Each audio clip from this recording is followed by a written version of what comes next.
The stagecoach rattled into Pinon, New Mexico on a scorching afternoon in July 1878, and Martha Keene stood waiting outside the general store with his hat pulled low against the sun, watching a woman with frightened eyes and a bleeding lip step down onto the dusty street.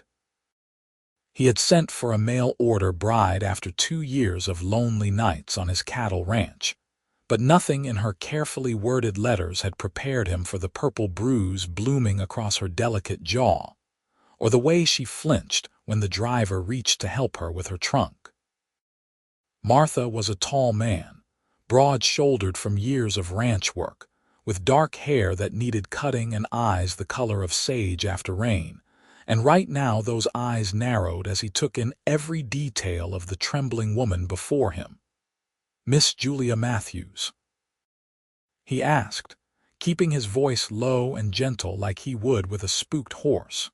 She nodded, one gloved hand rising instinctively to cover the split in her lower lip. Up close, he could see she was younger than he had imagined, perhaps 22 or 23, with auburn hair pinned beneath a plain bonnet and green eyes that held equal parts fear and determination. Her traveling dress was neat but worn, mended carefully at the seams, and she carried herself with a dignity that the visible injuries could not diminish. "I am Martha Keene," he said, and watched her eyes widen slightly at his name. He had explained in his letters that his mother had wanted a daughter and got a son instead, but kept the name she had chosen. Most folks just called him Keene. That happened on the journey, or is this the first time, or has it been many? The question was quiet, almost conversational, but Julia's face crumpled and tears spilled down her cheeks before she could stop them. She stood there in the middle of the street with her small carpetbag clutched in both hands, weeping silently while dust devils spun around them, and the stagecoach driver pretended not to notice. Martha waited, patient as stone, until she drew a shuddering breath and wiped at her face with the back of her hand. "Many," she whispered. "My brother. He arranged this marriage, took your money, and then he said I owed him for raising me after our parents died. This morning before I left, he said it one last time." Something cold and hard settled in Martha's chest, but his voice remained gentle. "He is not here now. You are in New Mexico territory, and he is wherever you came from. Am I right in thinking that is back east?" "Philadelphia," Julia said, and her voice was steadier now. "I have nothing but what is in this bag and that trunk. He kept everything else, said it was his right as the man of the family. I came anyway because I thought anything would be better than staying, but now I wonder if I have just traded one kind of prison for another." Martha picked up her trunk like it weighed nothing and gestured toward where his horse and wagon waited. "I will not lay a hand on you in anger, Miss Matthews. That is my first promise. The second is that you will have time to decide if you want this marriage or if you would rather I help you find another situation. I need a wife, that is true enough, but I need one who chooses to be there. Anything else would make me no better than your brother." She studied his face for a long moment, searching for deception or hidden cruelty, but found only honesty in those steady gray eyes. "You would truly let me leave if I wished it?" "I would. Though I hope you will give the ranch a chance first. It is beautiful country and lonely, but there is peace in it."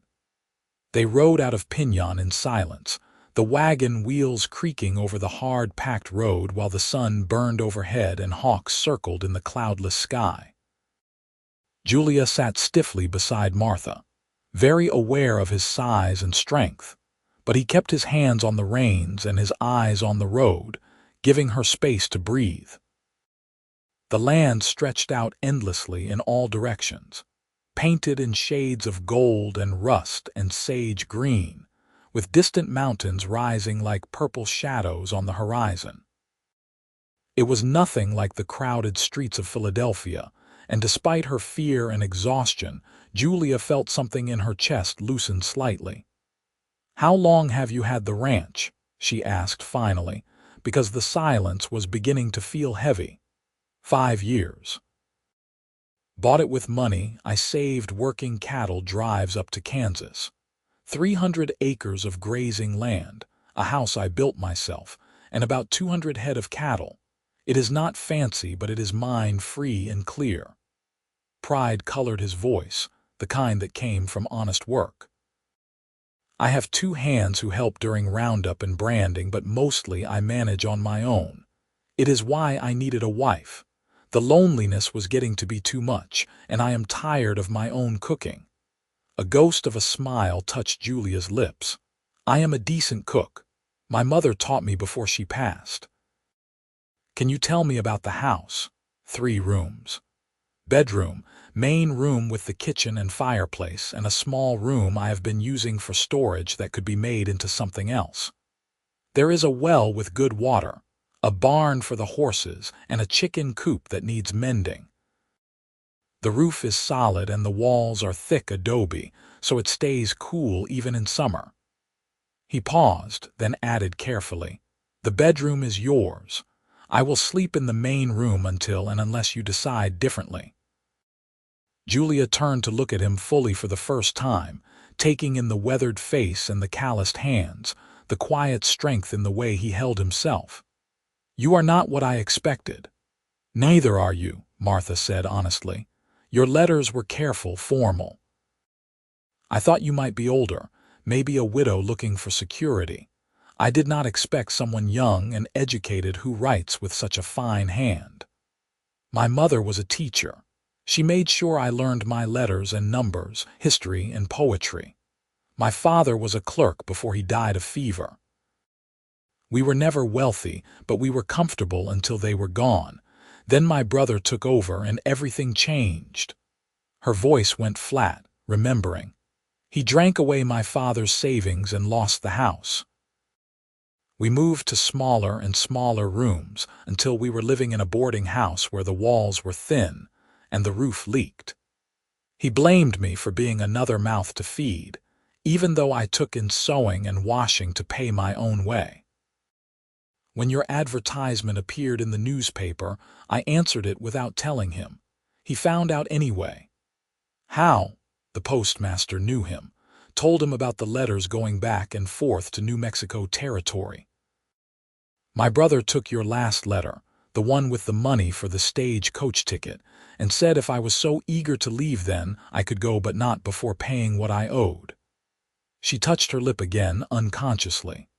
"I left before dawn, but he woke up and found me packing." Martha's jaw tightened, but he kept his voice level. "You were brave to leave. I was desperate. There is a difference." "Maybe, but you still got on that stagecoach, knowing you were coming to a man you had never met, traveling across half the country to a place you had never seen. That takes courage no matter what you call it." They reached the ranch as the sun was beginning its descent toward the mountains, painting the sky in shades of orange and gold. The house sat in a shallow valley with cottonwood trees along a creek bed, and the barn a dark shape against the hillside. It was simple and sturdy, exactly as Martha had described, and to Julia's eyes it looked like something from a dream. She had spent the last 3 years living in cramped rooms that smelled of mildew and desperation, sharing a bed with 2 other women in the boarding house, never having a moment of privacy or peace.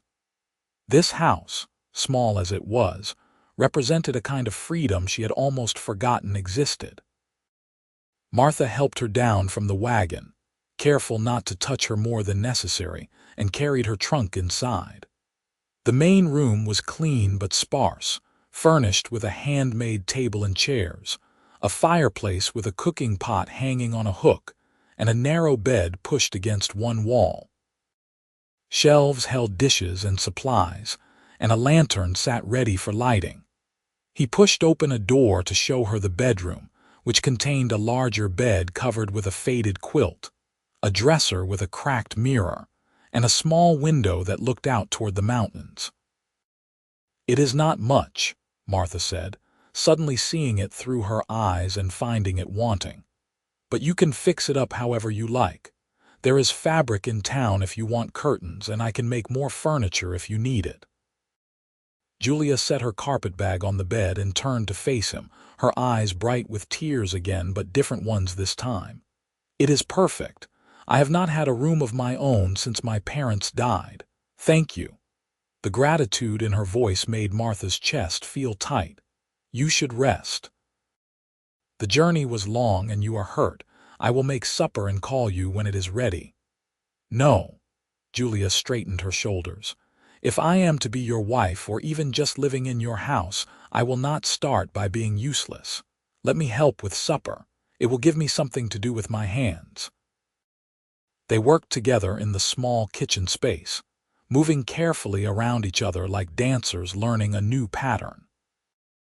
Martha showed her where he kept the supplies, apologizing for the limited selection, while Julia examined what was available and decided on beans and cornbread with the dried beef Martha had hanging in the larder.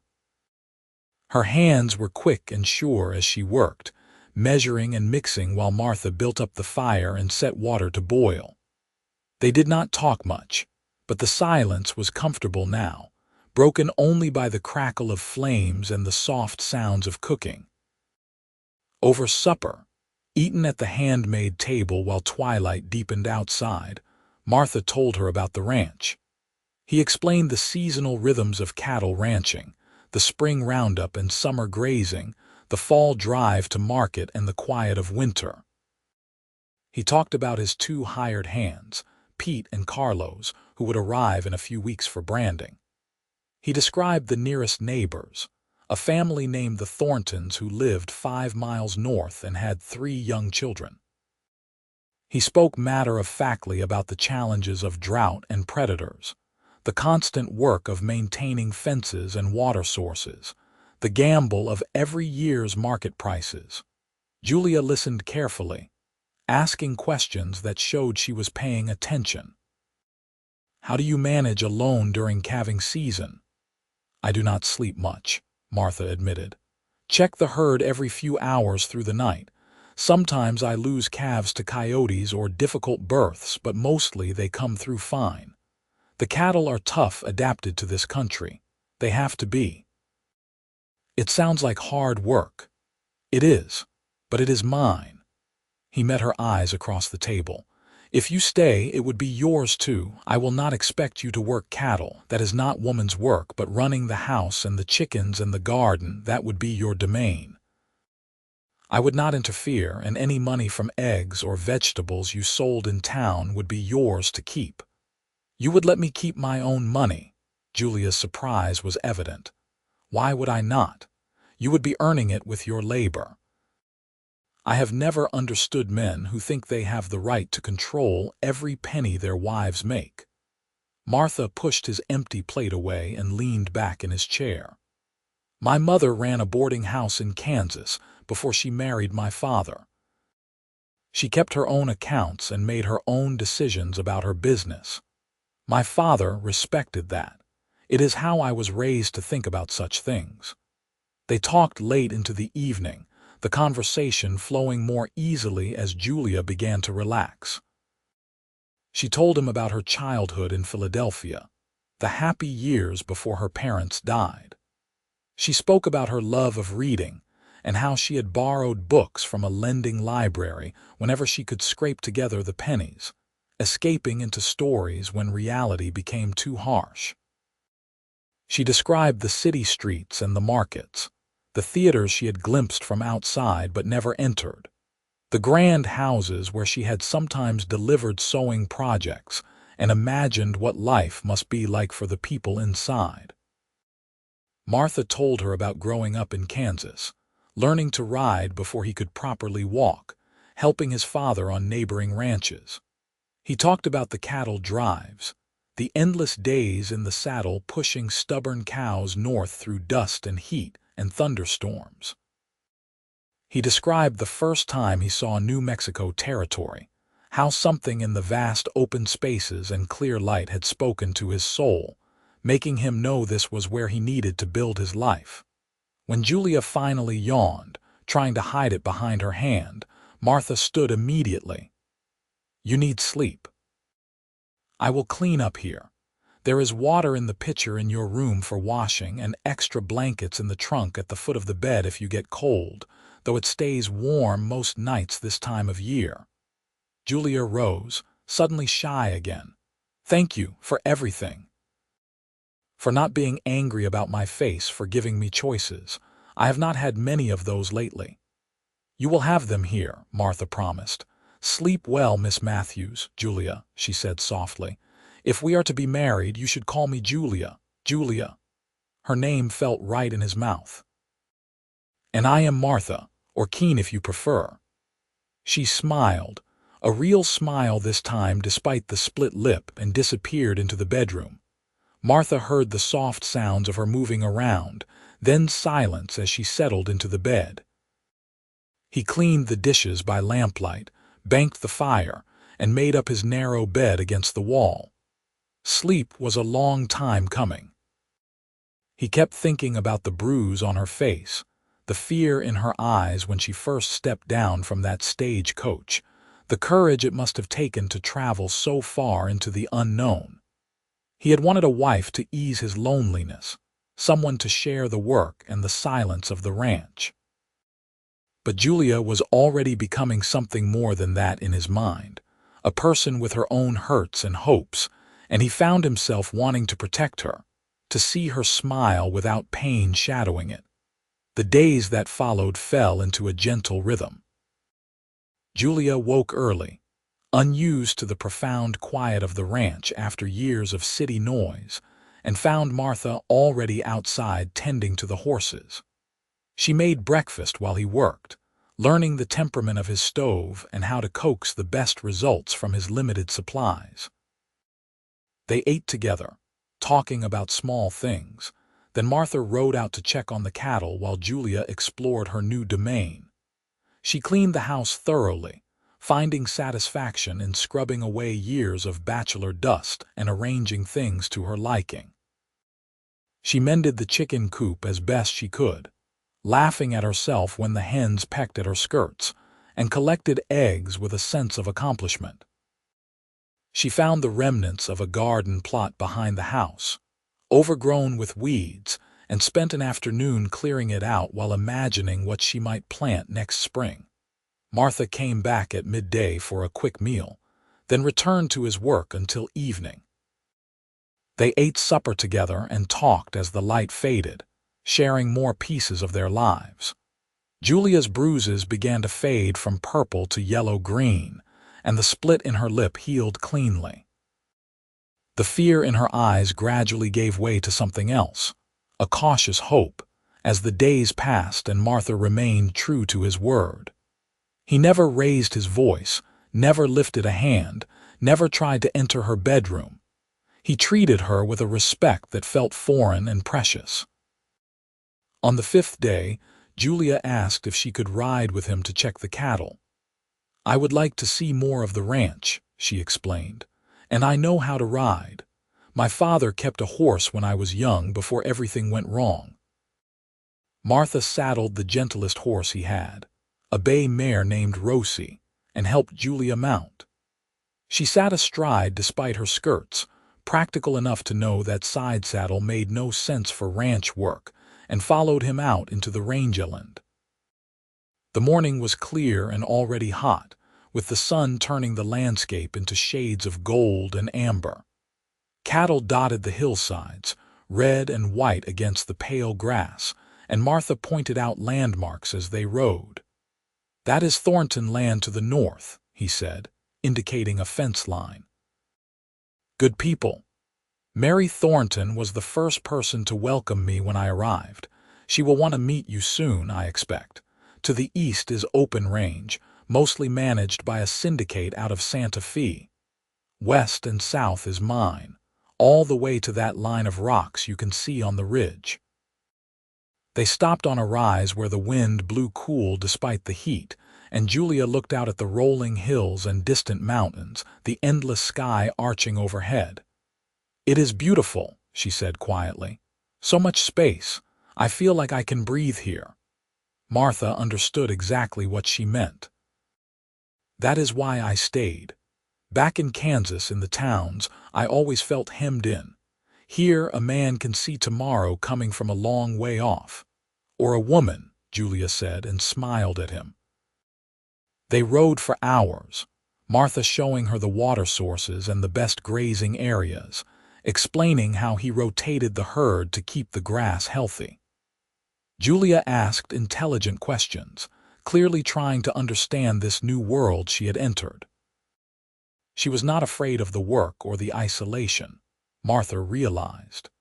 She was embracing it, finding freedom in the very things that drove most city women away from ranch life. When they returned at midday, hot and dusty, Julia surprised him by laughing as she dismounted. "I am filthy and my legs ache, but I have not felt this good in years. Thank you for taking me." "You can come any time you want," Martha said, and meant it. He was discovering that he liked having her near, liked the sound of her voice and the way she looked at the land with such appreciation. "You have a good seat on a horse. Your father taught you well." "He did." Julia's expression grew wistful. "I had forgotten how much I missed riding. My brother sold our horse within a month of father dying, said it was an unnecessary expense." "Rosie can be your horse," Martha offered impulsively. "She needs regular exercise anyway, and she has taken to you." The joy that lit Julia's face was worth more than gold. "Really? She would be mine, really. Consider it a wedding gift if you decide to stay and make this official." Julia grew serious. "I think I would like that." "To make it official, I mean, if you are still willing." Martha's heart kicked hard against his ribs. "I am willing. More than willing, but are you certain? You have only been here less than a week." "I am certain," Julia said firmly. "You are a good man, Martha Keene. You have kept every promise you made. You have given me respect and kindness when I expected neither. I came here thinking I was trading one prison for another, but instead I found freedom. I want to stay. I want to be your wife, truly your wife, if you will have me." "I will have you," Martha said, his voice rough with emotion. "I will count myself the luckiest man in New Mexico territory." They rode into Piñon the next morning to find Father Rodriguez, the Catholic priest who served the scattered communities throughout the region. He was a small man with kind eyes and hands weathered from years of ranch work before he entered the priesthood. He listened to their story without judgment, noting Julia's fading bruises and the careful way Martha stood close but not touching, giving her space while making his protection clear. "You wish to marry today?" Father Rodriguez asked. "If possible," Martha confirmed. "We have waited long enough." The priest smiled. "Love should not have to wait. But I must ask, Miss Matthews, are you entering this marriage of your own free will? No one is forcing you."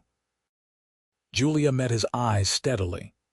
"I am here by my own choice, Father. Martha has given me nothing but kindness and the freedom to choose.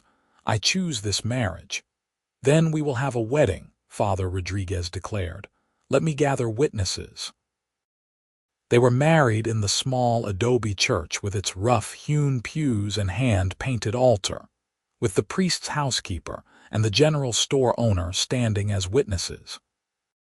Julia wore her best dress, carefully pressed that morning, and Martha had cleaned up and put on the only suit he owned, brushed free of dust and smelling faintly of cedar from the trunk where it lived. They spoke their vows in Spanish and English, their voices steady, and when Father Rodriguez pronounced them married, Martha took Julia's hand gently and kissed her forehead, still careful of her healing lip. The storekeeper's wife insisted on hosting a small celebration, laying out cake and coffee in the room behind the store. Other townspeople drifted in when word spread, curious about the mail-order bride who had arrived with bruises and stayed anyway. Julia handled their questions with grace, explaining simply that she was from Philadelphia and happy to begin her new life in New Mexico. Martha stayed close, a silent support, and the locals gradually accepted her as one of their own. They rode home in the afternoon with supplies from the store and a bottle of wine that Father Rodriguez had pressed into Martha's hands with a knowing smile. The ranch looked different to Julia now, not just a temporary refuge but truly her home. When Martha helped her down from the wagon, his hands lingered on her waist and Julia did not pull away. "Are you nervous?" Martha asked softly. "Yes," Julia admitted, "but not afraid, not of you." They carried the supplies inside together, moving in the familiar dance they had developed over the past days. But tonight was different, charged with new possibilities. Julia made supper while Martha tended the horses, and they ate slowly, drawing out the meal. When the dishes were clean and the fire banked, they stood in the main room looking at each other in the lamplight. "I do not want to rush you," Martha said. "Just because we are married now does not mean anything has to change tonight. You can still have your room and I will sleep out here until you are ready." Julia stepped closer, reaching up to touch his face with trembling fingers. "I am ready. I want a real marriage, Martha. I want to be your wife in all ways. I trust you." Martha drew her gently into his arms, feeling her slight frame against his solid bulk, and kissed her carefully, mindful of her still healing lip. Julia melted into him, her arms coming up around his neck, and the kiss deepened into something tender and promising. When they finally broke apart, both breathing hard, Martha swept her up and carried her into the bedroom, kicking the door shut behind them. The night was gentle and slow, Martha taking exquisite care with Julia's body, showing her that physical intimacy could be about pleasure and connection rather than pain and control. Julia wept again, but this time with relief and joy, discovering that her body was her own to share rather than something to be taken. They learned each other through touch and whispered words, building something new between them, and when they finally slept tangled together as dawn approached, both felt that they had found something rare and precious. The summer passed in a golden haze of work and growing love. Julia thrived in the ranch life, rising with the sun to tend her chickens and garden while Martha worked the cattle. She proved to be an excellent cook, able to create satisfying meals from simple ingredients, and kept the house spotlessly clean. But more than that, she became Martha's partner, riding out with him when extra hands were needed, helping to doctor sick calves, standing watch during difficult birthings. Mary Thornton came to call in August, riding over with her 3 children and a basket of preserves. She was a sturdy woman in her 40s with laugh lines around her eyes and the practical manner of someone who had survived hard times. She took one look at Julia working contentedly in her garden and relaxed visibly. "I heard you had taken a mail-order bride," Mary said frankly. "I came to make sure she was settling in all right and did not need rescuing." Julia laughed, wiping dirt from her hands.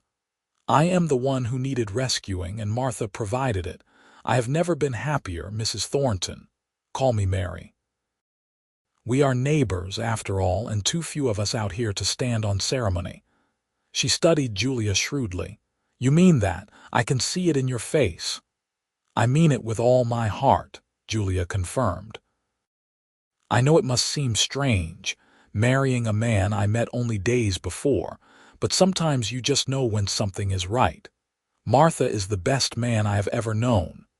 Mary smiled, satisfied. "Then we will be friends. Lord knows I could use another woman to talk to out here. The men are fine, but they do not understand the need for conversation that is not about cattle and weather." The 2 women became close over the following months, visiting back and forth when ranch duties allowed. Mary taught Julia the finer points of preserving food and making soap, while Julia shared her knowledge of sewing and even taught Mary's eldest daughter to read from the few books she had brought from Philadelphia. The Thornton children adored Julia, and she them, though Martha noticed a wistfulness in her eyes sometimes when she watched them play. In September, Pete and Carlos arrived for the fall roundup and drive to market. They were weathered men in their 50s who had been working cattle all their lives, and they watched Julia with cautious curiosity until she won them over with hot meals and genuine interest in their stories. The four of them worked together for 2 intense weeks, gathering the cattle Martha had selected for sale and preparing them for the drive to Santa Fe. "You should come with us," Martha suggested the night before they were to leave. "See more of the territory, have an adventure." But Julia shook her head. "Someone needs to stay and watch the ranch and the remaining cattle. Besides, I am needed here." She placed his hand on her still flat belly and smiled at his shocked expression. "I am fairly certain I am carrying our child. I did not want to say anything until I was sure, but I think it is time you knew." Martha's whoop of joy startled the horses in the barn and brought Pete and Carlos running from the bunkhouse, thinking something was wrong. When they learned the news, they clapped Martha on the back and teased him good-naturedly about becoming a father. Martha could not stop grinning, even as worry crept in. "Are you all right? Do you need to see a doctor? Is there anything you need?" He fired questions at Julia like bullets. "I am fine," she assured him, laughing. "Women have babies all the time.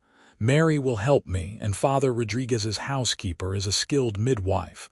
I will be perfectly safe while you are gone. Just come home to me." The cattle drive was successful, fetching good prices at the Santa Fe market.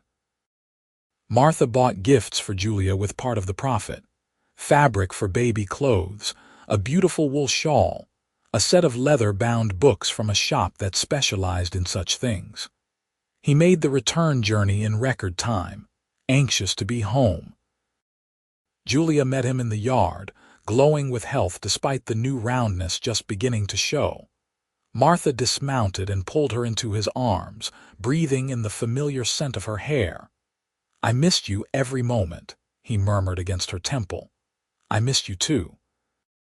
The house was too quiet without your voice." They spent the evening sharing stories of their time apart. Julia had painted the storage room a cheerful yellow and begun preparing it as a nursery. She had helped Mary Thornton with her youngest, who came down with a fever, and the boy had recovered thanks to Julia's careful nursing. She had even scared off a coyote that tried to get into the chicken coop, firing Martha's rifle into the air with satisfying results. "You fired the rifle." Martha was impressed and slightly concerned. "I did not know you could shoot. I taught myself while you were gone, practicing with bottles set on the fence posts. I figured I should know how to protect the ranch if needed." Julia grinned at his expression. "I am not helpless, you know. I have learned a lot living out here." Winter came gently to the New Mexico territory that year, with cool nights and mild days. Julia's pregnancy progressed smoothly, her body adapting to the changes with relative ease. Martha fussed over her constantly, trying to keep her from working too hard, but Julia refused to be treated like an invalid. She continued her daily routines with only minor adjustments, determined to remain useful. Christmas was simple but joyful. They attended midnight mass in Piñon with the Thorntons, the church glowing with candlelight and fragrant with pine boughs. Julia sang the hymns in her clear voice, and Martha held her hand through the service, grateful beyond words for the life they were building together. In February, when the first wildflowers began to appear on the hillsides, Julia went into labor. Martha rode frantically for the midwife while Mary Thornton stayed with Julia, boiling water and preparing the bedroom. The labor was long but uncomplicated, and as dawn broke over the mountains, their son entered the world with a lusty cry that announced his healthy lungs. "A boy," the midwife declared, placing the squalling infant on Julia's chest. "Strong and perfect." Martha returned with Father Rodriguez just as the baby was born, and he stumbled into the bedroom with panic and hope warring on his face. When he saw Julia propped against the pillows, tired but glowing, with their son nursing contentedly, he sank to his knees beside the bed. "Thank God," he whispered. "Thank God you are both all right. Meet your son," Julia said softly. "I thought we could name him Michael after my father, Michael Keene." "Michael," Martha repeated, testing the name. "It is perfect. He is perfect. You are perfect." The baby thrived, growing plump and happy on his mother's milk and the abundant love of his parents. Martha proved to be a devoted father, walking the floor at night when Michael was fussy, making silly faces to earn baby smiles, talking to his son about the ranch and the cattle, as though the infant could understand every word. Julia watched them together and felt her heart might burst with happiness. Spring brought new life to the ranch in multiple ways. The cattle produced a good calf crop, the garden flourished under Julia's careful tending, and baby Michael began to smile and coo, recognizing his parents' faces. The Thorntons visited often, their children delighted with the baby, and Mary became like the sister Julia had never had one evening in May, as they sat on the porch watching the sunset while Michael slept in Julia's arms. Martha said, "I have been thinking about expanding the herd. Maybe buying some breeding stock from that ranch near Albuquerque. We have had 2 good years now and the ranch can support more cattle." "You should do it," Julia encouraged. "This is your dream, Martha. I want to see it grow." "Our dream," he corrected. "Everything I do is for us now, for you and Michael and whatever other children we might be blessed with. You are my partner in this, Julia. Never think otherwise."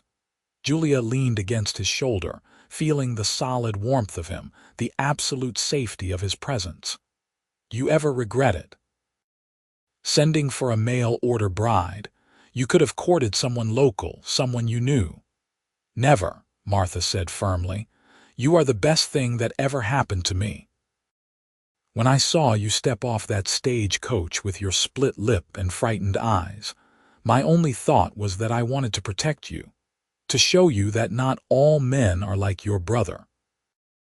Then I got to know you and I fell in love with your courage and your kindness, the way you embraced this life instead of running from it. You made this house a home, Julia. You made me complete." "I love you," Julia whispered, tears streaming down her face. "I loved you from the moment you asked if it was the first time or many, because that question told me you understood. You saw me as a person, not just a commodity.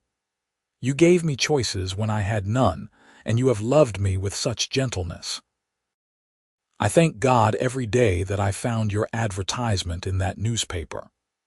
They sat together as the stars emerged one by one, the baby sleeping peacefully between them, and the ranch settling into its evening quiet around them.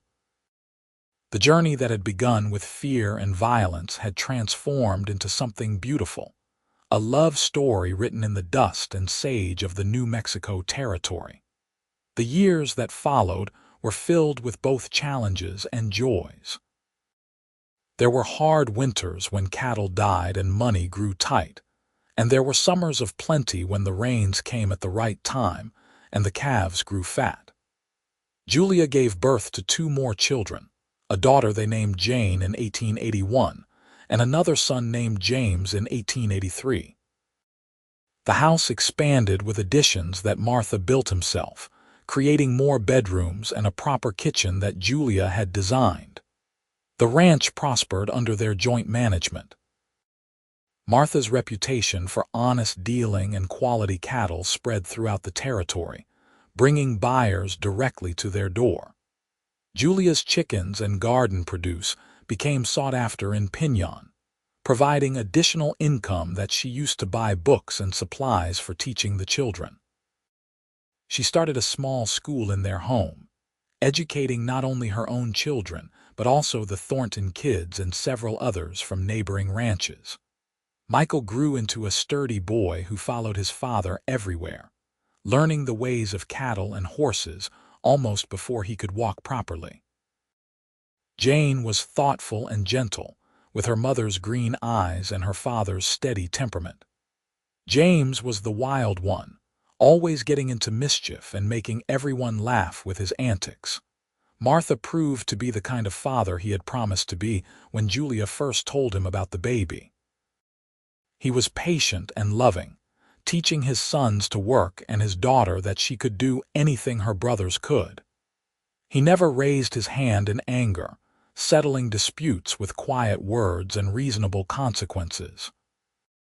The children adored him and never feared him, which Martha considered his greatest success. Julia blossomed into a confident woman who bore little resemblance to the frightened girl who had stepped off the stagecoach with a split lip. She became a pillar of the Piñon community, known for her kindness and her willingness to help anyone in need. When a fire destroyed the Thornton barn in 1884, it was Julia who organized the neighbors to rebuild it. When drought threatened in 1885, she worked with the other ranch wives to preserve and share food so that no family went hungry. The love between Martha and Julia only deepened with time and shared experience. They had the kind of partnership that others envied, built on mutual respect and genuine affection. Martha still sometimes looked at his wife and marveled that she had chosen him, that she had taken a chance on a lonely cowboy with a strange name and an isolated ranch. Julia still sometimes woke in the night and reached for Martha, reassuring herself that this was real, that she was safe and loved and home. In the summer of 1889, on their 11th wedding anniversary, Martha surprised Julia with a trip to Santa Fe. They left the children with Mary Thornton and rode together through the mountains. Talking and laughing like the newlyweds, they still felt like in their hearts. In Santa Fe, Martha took her to a fine restaurant and then to the theater, fulfilling the dream Julia had spoken of on that first evening when she told him about glimpsing such places from the outside, but never entering. "This is wonderful," Julia said as they watched a troupe of actors perform a comedy that had them both laughing. "But you know what? I am ready to go home. As lovely as this is, I miss the ranch. I miss our children. I miss our life." "So do I," Martha admitted. "When did we become such homebodies?" "When we found where we belonged," Julia said simply. They returned to the ranch the next day, greeted enthusiastically by 3 children who had clearly driven poor Mary half mad with their energy.